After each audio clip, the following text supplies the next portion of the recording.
Sudahkah rakyat lupa harta 1 bilion yang dirampas dari rumah Najib? Tidak, rakyat tak pernah lupa. Namun Melayu UMNO memang pelupa. Bahkan Najib dinobatkan sebagai tokoh pemuda UMNO. Sungguh melucukan. Sekalipun undang-undang secara teknikal gagal membuktikan kesalahan Najib Rosmah.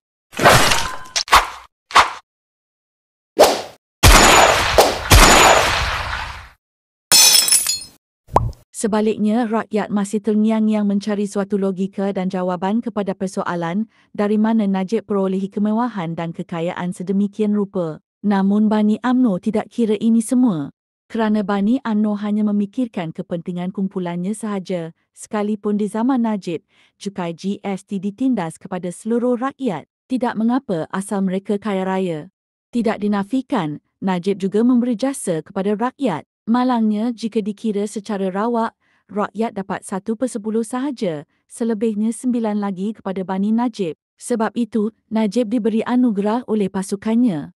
Namun rakyat tetap tidak melupakan kezaliman Najib terhadap mereka, menyimpan sedemikian banyak duit hanya di rumah. Sedang rakyat, ramai yang merempat dan sengsara dengan polisi Najib yang bercelaru, harga minyak yang tidak menentu, seminggu naik dan seminggu kekal, turun amat mustahil. Inikah pemimpin negara yang UMNO banggakan hingga diberi anugerah? Sedang ini adalah contoh yang merosakkan imej negara. Contoh yang amat menjijikkan. Sekalipun tidak dapat dibuktikan sumbernya. Rakyat bukan sabudu itu. Sedang di zaman Najiblah, bermulanya seorang Perdana Menteri yang pertama menggunakan bahasa kasar depan khalayak. Najib adalah pelopornya. Inilah tokoh pemuda UMNO yang sangat dikagumi. Selain itu, Najib adalah tokoh bapa kencing negara nombor 2 selepas Anwar Ibrahim yang baru-baru ini dinobatkan oleh warga netizen. Beliau juga terkenal dengan janji dicapati rakyat dibahlolkan. Hebat bukan?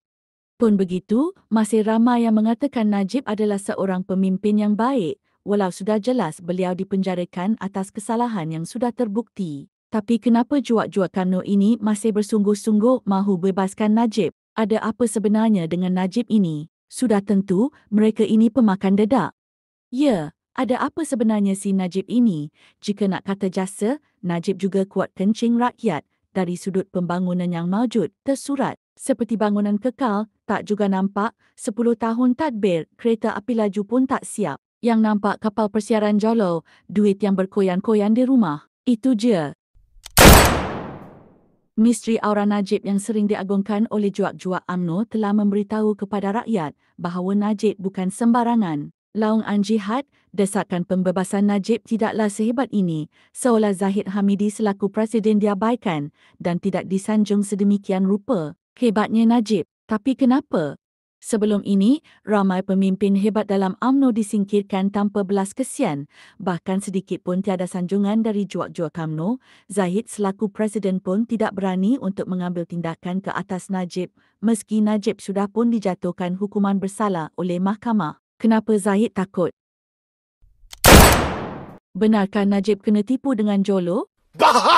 Sekiranya benar Najib ditipu oleh Jolo, ini adalah suatu kenyataan yang memakan diri sendiri. Jika Najib ditipu, bermakna Najib adalah seorang yang bodoh dan tidak layak menjadi Perdana Menteri Malaysia.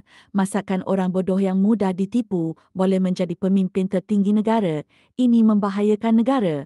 Namun, inilah alasan-alasan yang tak masuk akal yang dibawa oleh peguam bela dan juak-juak UMNO. Sangat lucu. Najib Perdana Menteri yang ditipu oleh budak hingusan seperti Jolo menjatuhkan imej negara di mata dunia. Demi jihad untuk bebaskan Najib, mereka sanggup membodohkan Najib. Rendahnya moral UMNO.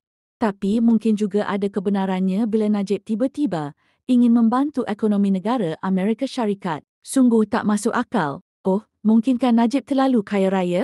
Ini adalah topik sebenarnya. Najib kaya rupanya. Najib terlalu kaya, sebab tu beliau tetap disanjung oleh juak-juak Bani UMNO sehingga Presiden UMNO seolah menjadi budak suruhan Najib saja. Sedang negara Arab yang kaya pun tak pernah menyuarakan dengan berani untuk membantu Amerika Syarikat dari segi ekonomi. Apa Najib kaya atau bongok?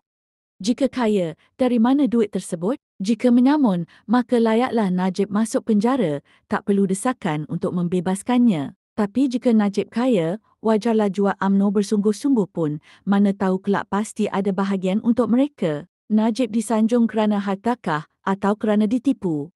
Rakyat yang punya akal pasti boleh berfikir secara waras.